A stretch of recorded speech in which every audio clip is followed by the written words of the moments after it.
Magandang umaga po sa inyo lahat. Ito po si Dr. Jeff Ho.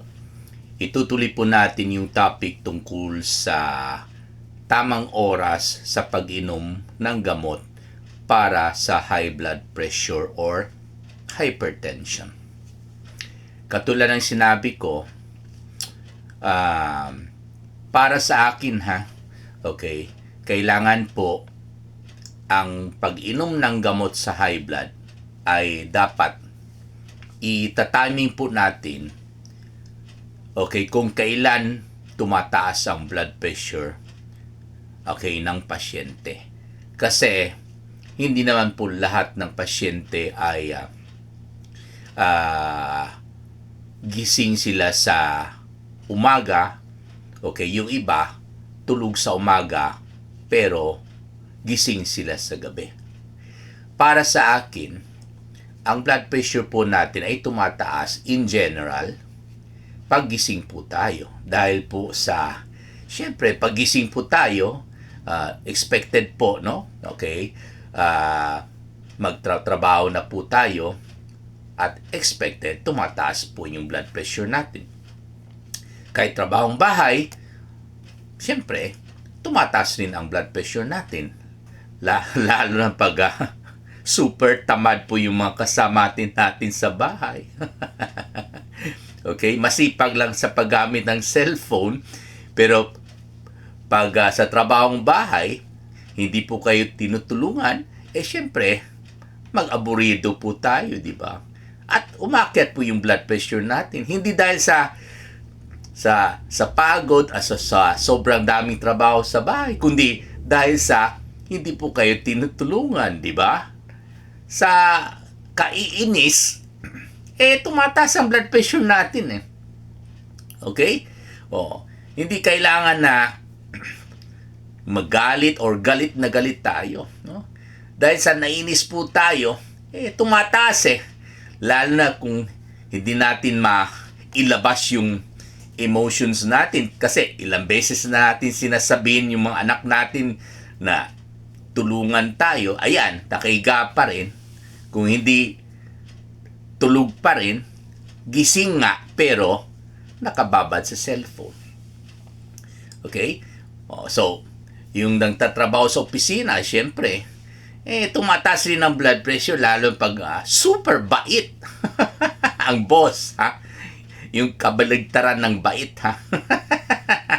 yung toxic na environment, no, ng workplace, no, tumataas talagang BP, okay? So kailangan inumin po yung gamot, okay, kung kailan tumataas po yung blood pressure ninyo. Hindi pwede na pag once a day na gamot, kailangan lahat kayo, mga pasyente, sa umaga kayo inumin yung gamot. Pag once a day kasi kadalasan after breakfast, di ba? Pero pag yung nagtatrabaho sa gabi, huwag naman sa umaga mag-inom ng gamot para sa high blood pressure. Lalo na kung tumataas po yung blood pressure nila sa gabi, no? Okay? Kasi, syempre, makakapag-enkwentro rin sila, okay, sa gabi, sa mga, mga mahirap na i-deal with, no, na mga kliyente, lalo mga call center agent, na masyadong masungit po ang kliyente nila taga ibang bansa. So, kailangan sa gabi nila inumin yung gamot para sa high blood pressure. Okay? Yung mga tapos na sa trabaho sa umaga at hapon at magpapahinga na po sa gabi, okay, katulad ng binanggit ko kahapon na pag makikipag-date sa asawa sa kama, okay, syempre, expected, aakyat na naman yung blood pressure. Hindi po natin maiwasan yan kahit nakainom na po kayo ng gamot sa umaga. Okay? At kadalasan po yung mga pasyente po natin na pumutok po yung ugat nila sa utak, no, na tinatawag po natin na aneurysm, no? Nangyayari po sa akto kasi, no? Sa akto. Okay? Kasi umakyat yung blood pressure.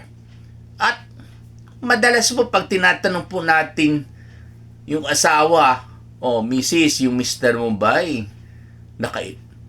nakainom pa po siya ng gamot? Or nag-inom pa po siya ng gamot sa umaga? Opo.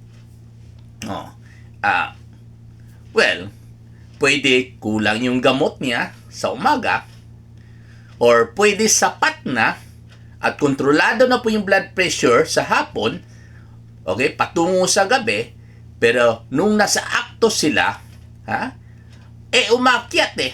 Kaya sinabi ko na po kahapon na walang isang gamot na high blood, kahit gaano kamahal, kahit gaano ka-epektibo, ang pwedeng pumigil sa blood pressure ng isang tao pag ang isang tao ay nagkakaroon po ng emotional tension, emotional distress. Or yung emotions na, alam mo na, masarap na emotions, lalo sa kama. Okay? Kaya po, iniisip ko, kung ganun lang po ang nangyari, okay, kasi yung mga once a day na gamot para sa high blood pressure, para sa akin hindi naman totally aabot sa gabi yung effect. No? If you ask me, although they are saying na yung once a day na gamot, kahit yung pinaka-maximum na dosage, like for example, Losartan 100 milligrams, no? Pagdating sa gabi, nawawala na yung effect eh. Kaya minsan, nagdagdag po tayo ng pangalawang gamot sa high blood. Kahit umabot sa gabi, yung kaiisang gamot sa umaga, kahit umabot yung effect sa gabi, pero pag meron kayong ginawa na nagpapaakyat ng blood pressure, lalo yung mangyayari sa kama, with Mrs. of course, umakyat eh. Kaya, para sa akin, we have to be flexible with our patients. Kumbaga, kung alam po ninyo na meron kayong date ni Mrs. sa gabi sa kama, okay, pwede ho nyo hatiin yung Losartan na 100 milligrams, yung kalahati sa umaga, at yung kalahati bandang alas 5 o alas 6, para pagdating sa akto, may effect po yung gamot, yung nainom niyo ng kalahati, okay, sa hapon o kaya sa gabi. So we have to be flexible, okay? Otherwise, maraming mangyari na hindi maganda sa gabi. Okay? So, hindi porket 100 milligrams, dapat sa umaga yan. Once a day kasi yan eh. Huwag mo na inumin sa gabi yun, yung kalahati. Huwag mo na hatiin. Walang ganyanan po. Okay? So, yun po ang strategy po natin. Maraming salamat po.